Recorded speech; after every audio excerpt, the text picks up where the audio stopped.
I'm sure that there are many 10th class students going into 11th worrying about coaching tests and marks.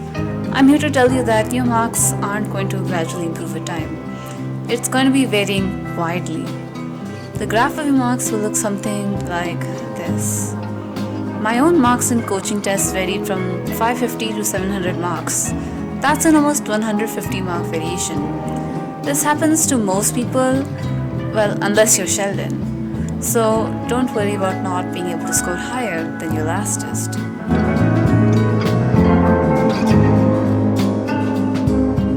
Sleep is something everyone sort of sacrifices when they come in 11th, including myself.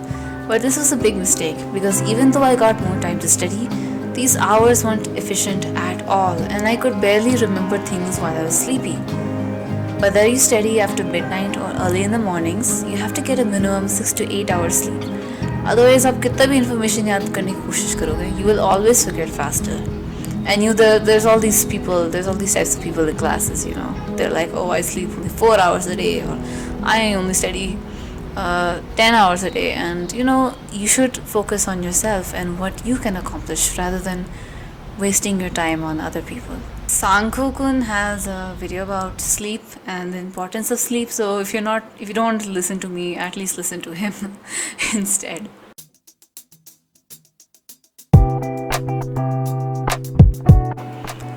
Those who have entered into 11th from 10th must feel that the classes of coaching are going relatively slow and easy, and that happened to me also because there were lots of familiar topics at first, such as kinematics, cell, bacteria, mole concept, etc. However, in general, coachings tend to rush the syllabus by the end of the year.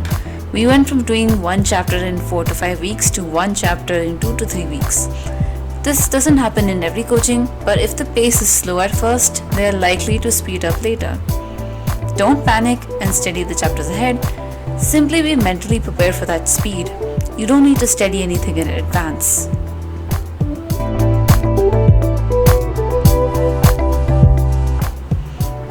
This is something that I learned with time because this advice is given by all of your teachers and everyone tells you to do this, but no one follows it.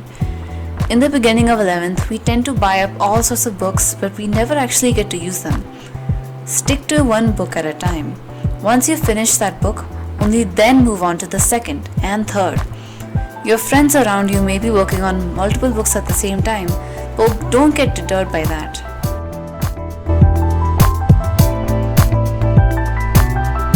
Your brain isn't like a storage bank. जब मर्जी information डालो and याद रख लो. You have to constantly revise throughout the duration of 11th. Every time you finish a chapter, revise the last. And by revise, I don't mean just read the notes. Do the questions of your coaching books again. Search for random tests on the internet. Make flashcards and read NCERT again and again. Generally, people think that they'll revise 11th after 12th is over, but this is a huge mistake because by then, you'll be feeling that you're studying class 11 topics for the first time again.